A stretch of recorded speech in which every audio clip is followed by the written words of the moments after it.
Shalom, sekali lagi shalom. Shalom, shalom. Nah, tadi saya dengar Bapak KI, Koordinator Ibadah bilang, wah kayaknya ini nggak bisa nih, 3 kursi, mesti 4 kursi katanya. Ya, udah mulai nggak muat gitu ya, memang cepat-cepat dijebol Pak Gembala sebelah ya, supaya kita bisa agak lega gitu ibadahnya. Haleluya. Nah, Bapak Ibu Saudara, beberapa waktu terakhir ini, ya akhir-akhir ini lah saya kalau ketemu orang, saya ngobrol sama orang yang saya kenal maupun orang yang saya baru ketemu, biasanya ya nggak selalu, itu topiknya berhubungan dengan, aduh zaman sekarang susah gitu lah. Sulit ya zaman sekarang, hidup itu susah. Dan banyak yang cerita kena PHK, lalu ada yang usahanya turun, ada yang kena investasi bodong gitu ya, mau kena PHK, uang PHK-nya buat investasi kripto. Kriptonya nol harganya ya, habis semuanya. Banyak kisah-kisah sedih gitu ya di hari-hari terakhir ini. Sampai ada teman saya yang dulu dia usaha lumayan, sampai begitu nggak adanya dan bingung mau kemana, dia cari pinjaman online, tambah kebelit lagi. Banyak orang mengeluh susah hidup sekarang ini. Dan saya kira nggak cuman orang-orang yang saya temui tadi. Dan nggak cuman orang-orang di Jakarta, nggak cuman orang-orang di Indonesia. Tapi saya kira hampir seluruh dunia merasakan hal yang sama. Bahwa sulit dalam hal ekonomi hari-hari ini. Krisis ekonomi. Ya meskipun begitu selalu ada aja orang yang bisa cari untung di tengah krisis. Ada ya? Pasti ada gitu ya. Ketika kita kemarin krisis pandemi, yang jualan antigen kan cuan banget itu. Jualan masker cuan banget itu. Dan yang sebagainya. Nah, nanti itu akan dikotbahkan di minggu-minggu yang, saya lupa minggu keberapa, nanti ada tuh bahwa bagaimana kita melihat sebuah bencana menjadi sebuah kesempatan. Nah, kebanyakan orang sedunia sedang merasakan imbas krisis ekonomi hari-hari ini. Diawali dengan COVID-19. Yang bahkan masih ada sampai hari ini. Dan bahkan merubah kebiasaan hidup kita. Salah satunya ada dengan pakai masker, ya kan? Zaman dulu mana pernah kita mikirin beli masker? Nggak pernah kayaknya. Nggak pernah. Sekarang mesti siapin budget khusus buat beli masker. Kalau saudara tinggal sendiri nggak apa-apa. Kalau tinggal berlima, bersembilan, waduh itu masker jadi budget yang cukup besar. Dan jadi kebutuhan primer, belum lagi soal sanitizer dan macam-macam, ada kebutuhan pokok yang baru. Dan saat COVID sedang berlangsung dan belum selesai, ada lagi lah perang Rusia Ukraina ya. Jadi menambah level kerumitan hidup ini. Minyak goreng naik kemarin, LPG naik. Saya tahu Bapak Ibu meskipun saya laki-laki, karena saya kadang juga beli juga LPG. Dan kemarin BBM naik, haleluya. Kok haleluya Pak? Iya. Karena biasanya kalau BBM naik itu artinya kebutuhan pokok akan ikut naik. Karena distribusinya butuh BBM, betul ya? Makanya ada seorang suami bilang sama istrinya begini, Mah, BBM naik, LPG naik, semua naik. Tapi tenang Mah, gaji bulananku gak akan naik katanya. Langsung jatuh habis Pak Gembala. Tapi sebetulnya Bapak Ibu Saudara, krisis yang terjadi yang kita alami itu enggak cuma krisis ekonomi. Tapi yang paling mudah dirasakan ekonomi. Kan terlihat tuh, loh uangnya udah habis. Belum, baru tengah bulan. Udah habis uangnya. Gampang dideteksi, gampang dirasakan gitu ya. Padahal ada banyak krisis-krisis lain yang menyertai tanpa kita sadari. Makanya Bapak Gembala memberikan tema untuk bulan September ini dengan judul krisis. Katakan sama-sama krisis. Kenapa? Supaya kita ini sadar. Supaya jemaat Hosana sadar bahwa di masa-masa akhir ini ada banyak krisis-krisis yang akan menimpa atau sedang berlangsung dalam hidup saudara. Tapi mesti sadar, kalau nggak sadar kita nggak akan bisa waspada dan berjaga-jaga. Betul? Dan supaya juga kita bisa mempunyai langkah-langkah yang alkitabiah untuk mengatasi krisis demi krisis yang akan kita hadapi nanti. Minggu pertama ini kita akan belajar tentang krisis moral. Krisis moral. Cakupannya luas, tapi saya diberikan ayat ini dan saya akan berangkat dari ayat ini. 2 Timotius 3 ayat 1 sampai 5 dan seterusnya sih. Jadi hari ini kita akan bahas dari 2 Timotius 3 saja. Slide. Kita baca sama-sama. Ketahuilah pada hari-hari terakhir akan datang masa yang sukar. Masa yang sukar itu seperti apa? Apa penyebabnya? Ayat 2. Manusia akan mencintai dirinya sendiri. Stop sampai sana. Salah satu penyebab krisis moral adalah dan penyebab masa-masa yang sukar di akhir zaman adalah ketika manusia hanya mencintai dirinya sendiri. Apakah salah? Dalam taraf tertentu akan menjadi salah.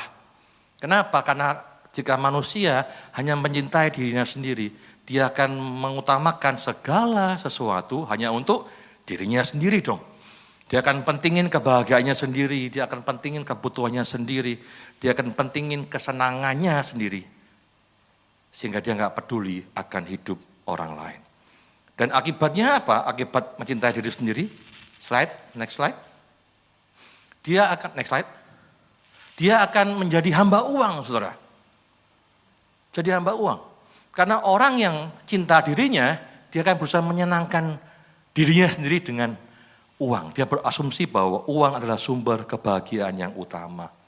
Dan dia akan cari uang itu dengan segala cara, bahkan dengan cara yang jahat sekalipun. Yang ketiga apa? Mereka akan membual dan menyombongkan diri. Yang keempat, mereka akan jadi pemfitnah. Aku yang paling baik, yang lain jelek. Mereka akan berontak terhadap orang tua. Gak mau diatur. Gak tahu berterima kasih. Tidak mempedulikan agama. Nah mungkin sudah heran, apa maksudnya tidak peduli agama? Dalam bahasa aslinya itu dipakai kata anosios, yang artinya unholy. Jadi artinya orang-orang yang di masa akhir ini yang mencintai dirinya sendiri membuat dia tidak lagi mempedulikan hal-hal yang kudus. Dia benci hal-hal rohani. Dia enggak suka dengan yang berbau kekudusan. Next slide. Ayat yang ketiga. Tidak tahu mengasihi.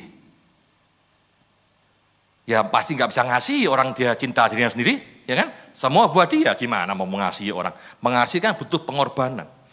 Lalu dia tidak mau berdamai. Dalam bahasa yang lain, dikatakan tidak mau mengampuni. Saudara ada yang masih menyimpan kesal sama orang gak mau ngampuni? Hati-hati saudara. Suka menjelekkan orang. Wah ini, kita semua masih belajar nih ya.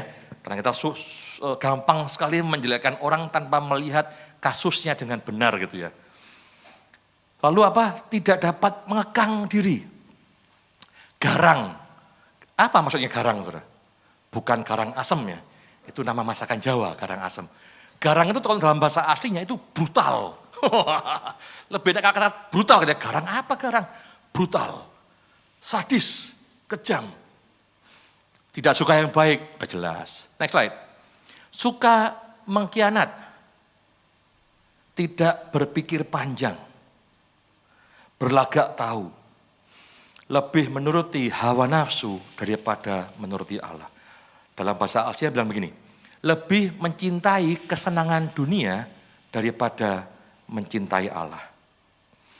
Jadi di masa-masa akhir ini orang akan mencintai hanya dirinya sendiri dan akan mencintai kesenangan dunia lebih daripada mencintai Allah.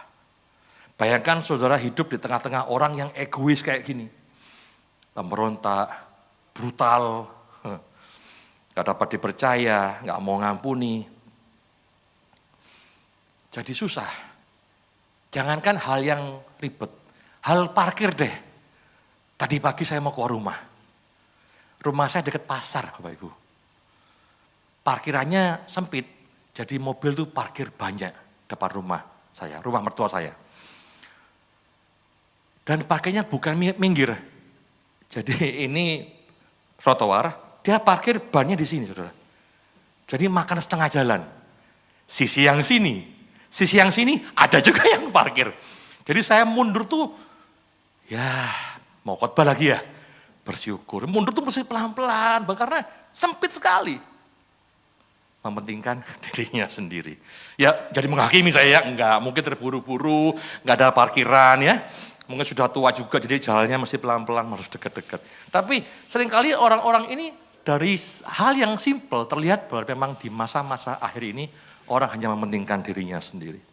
Ayat yang kelima, next slide. Ini yang parah. Secara lahiriah mereka menjalankan ibadah mereka. Tetapi pada hakikatnya mereka memungkiri kekuatannya.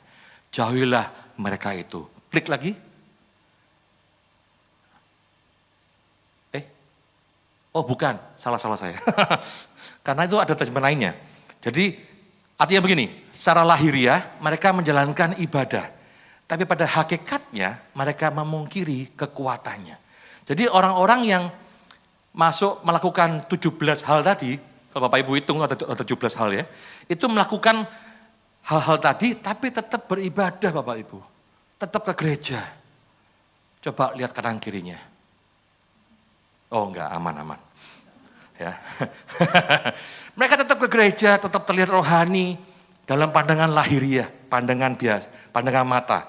Tapi sebenarnya mereka tidak sungguh-sungguh beribadah, tidak mau sungguh-sungguh mengenal Allah dan mau dirubah serupa Kristus. Enggak kelihatan, saudara. Enggak kelihatan. Pada satu saat saya masih tinggal di Banyuwangi, saya disetirin oleh teman saya, teman gereja, sama-sama pelayanan, nyetir mobil, dia nyetir. Nah kan biasa kan kalau kita nyetir mobil, tiba-tiba malam-malam tiba-tiba ada hewan lewat ya. Entah kucing, entah anjing. Kalau Bapak Ibu nyetir mobil, lalu ada hewan lewat, Bapak Ibu ngapain? Berhenti, ngerem. Kalau enggak klakson, oh iya bisa juga klakson. At least paling enggak menghindar. Teman saya enggak loh. Ayo, kemana lu? Dia mau nabrak, itu hewan. Saya brutal nih orang. Ya kan, kadang-kadang kita nggak bisa lihat loh, nggak bisa lihat. Tapi untuk waktu tertentu Tuhan tunjukin, duh ini loh, iya brutal dia. Mungkin kebijakan main game ini. Jadi, waduh ada insting membunuh, waduh. Ya hal-hal seperti ini kenapa bisa terjadi? Karena moral tuh gak kelihatan kan. Moral tuh, saudara kapan belajar moral? Kalau dulu saya waktu di sekolah ada pendidikan moral Pancasila. Dan kalau pelajaran ngantuk banget. Ngomong apa nih Bapak, gitu ya. Tapi sebenarnya moral tuh belajar dari banyak hal. Dari apa yang kita lihat, apa yang kita dengar, lingkungan kita, teman-teman kita, pergaulan kita. Saudara mau nggak mau dengar, tetap dengar, nggak mau lihat, tetap lihat. Dan itu saudara belajar dari situ. Jadi saudara nggak bisa, nggak mau. Nggak bisa. Itu kan masuk dengan cepat. Apalagi di era sekarang, informasi begitu cepat. Ya, scrolling TikTok, berapa menit udah banyak berita, udah tahu ini trennya trending apa. Manusia selalu melihat apa yang dia lihat hari-hari, dia dengar hari-hari, dan dia belajar dari situ. Seorang anak yang melihat kekerasan dalam rumah tangga bapak ibunya, nanti dia besar, dia punya kecenderungan lebih besar melakukan kekerasan yang sama terhadap pasangannya. Anak-anak lihat kita lihat orang lain. Anak saya Abel, dulu waktu dia kecil, dia habis mandi dia suka gini, perutku besar. Dia pikir dia bangga. Enggak bro, saya ke tengah bro. Maaf. Kadang ada kameramen, kok saya miring dia mesti geser gitu ya. Kasihan dah kalian tadi kurus lagi. Nah, dia bilang, papi perutku besar. Dia bangga dengan perutnya yang mulai membuncit. Padahal kan perut buncit bukan kebanggaan ya. Saya aja malu dengan perut saya. Tapi dia bangga, kenapa? Karena dia lihat papinya perutnya buncit. Dia mau kayak papinya. Kadang-kadang itu kan hal yang salah, tapi itu refleks, belajar dia dari apa yang dia lihat. Nah, Jadi gimana ngatasinya? Oh, saya udah kurang 20 menit. Bagaimana mengatasinya? Karena kita nggak bisa memendung informasi masuk ke mata kita, ke telinga kita, nggak bisa. Pasti masuk aja. Gimana cara ngatasinya? Yang pertama, kita mesti sadar dulu. Bilang sebelahnya, sadar.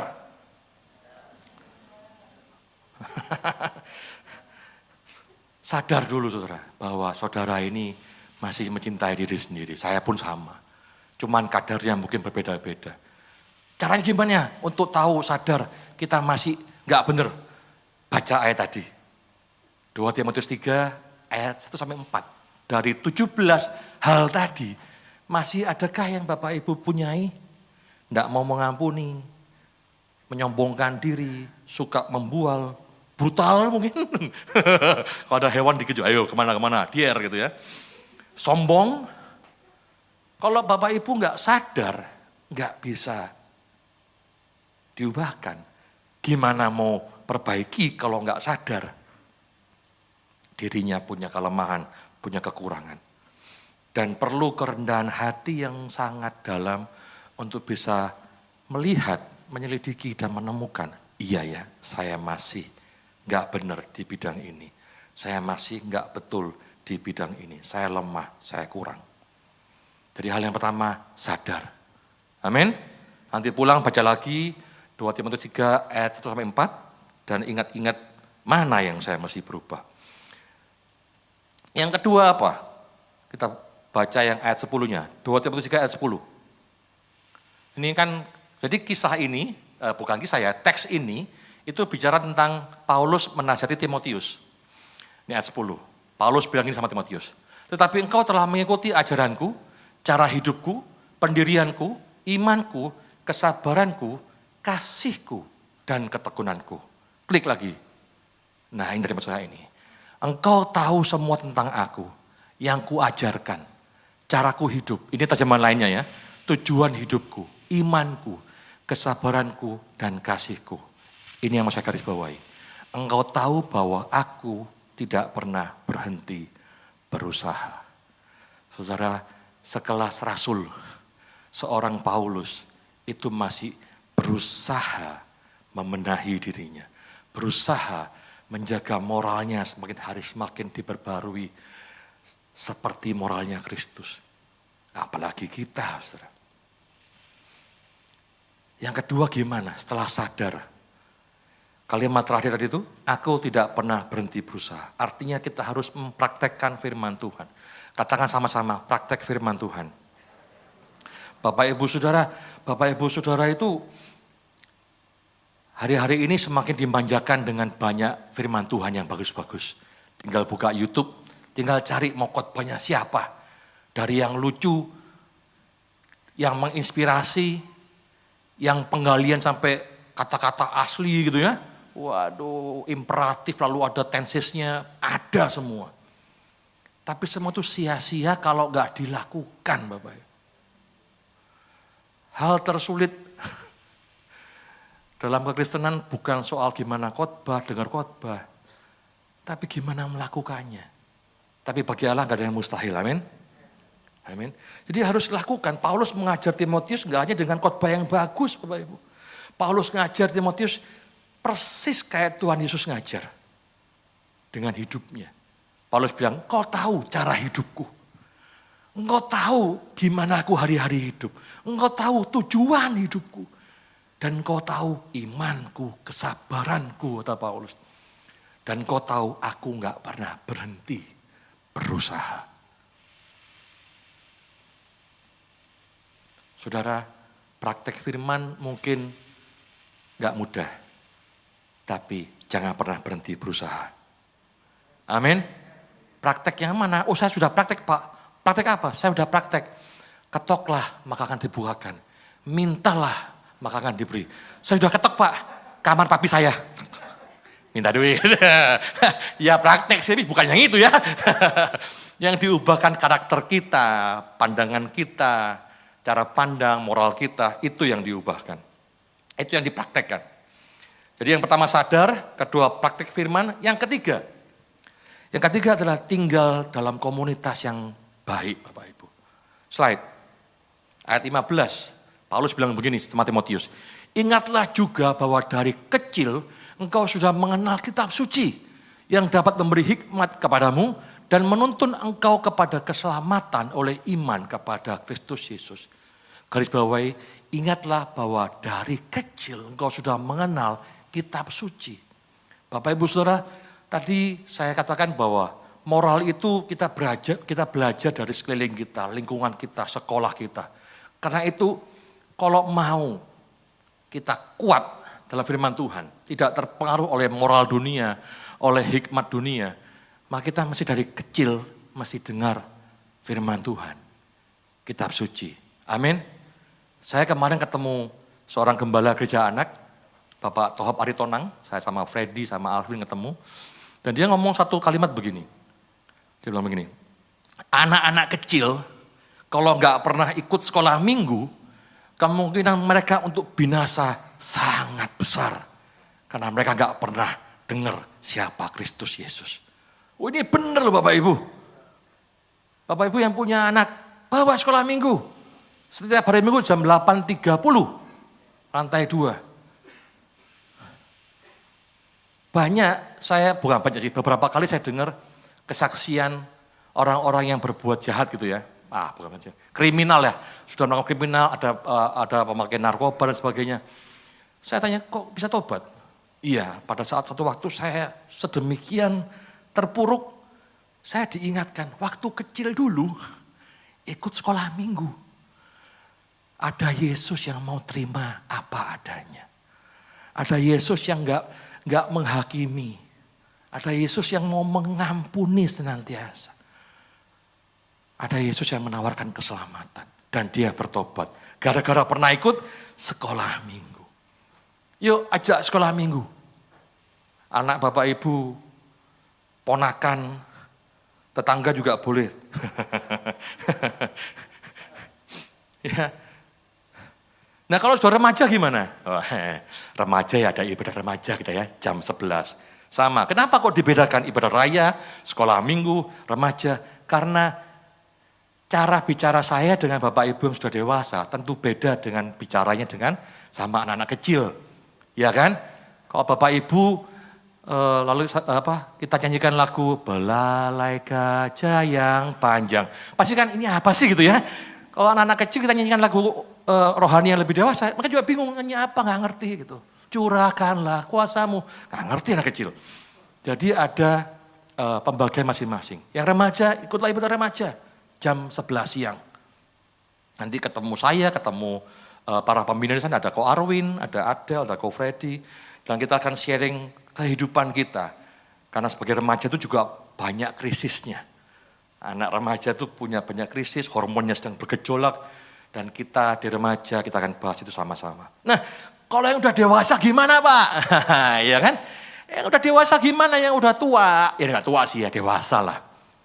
Masa ikut sekolah minggu? Ya enggak lah ya. Masa ikut remaja? Ya enggak.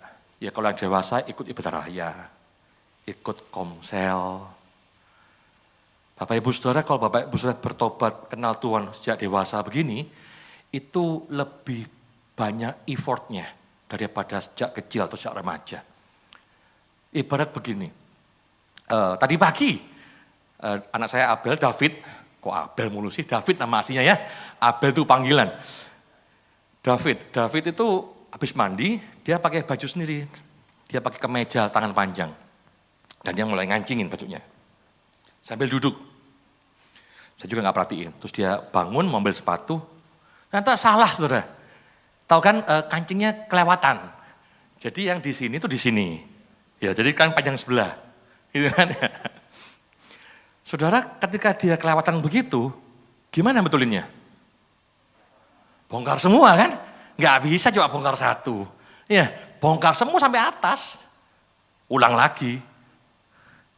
Kalau saudara sudah dewasa, bertobat, effortmu untuk perbaiki dirimu lebih besar. Kayak kancing itu, udah salah di atas. Ya bongkar semua saudara di bawah. Dibongkar lagi cara pikirmu, cara pandangmu, dasar moralmu, ajaran baik burukmu dibongkar dari awal. Kalau seandainya masih remaja, baru di sini salahnya. ketahuan, salah nih. Betulnya dari sini bukanya. Kalau sudah dewasa kita dari bawah. Jadi relakanlah dirimu untuk diubahkan Tuhan. Amin. Amin. Jangan biarkan krisis moral menguasai kita. Jadi untuk melawan krisis moral harus sadar dulu, melakukan firman Tuhan, tinggal dalam komunitas yang baik, dan yang terakhir, memelihara api roh kita tetap menyala-nyala. Lo apa bisa redup? Oh ya bisa.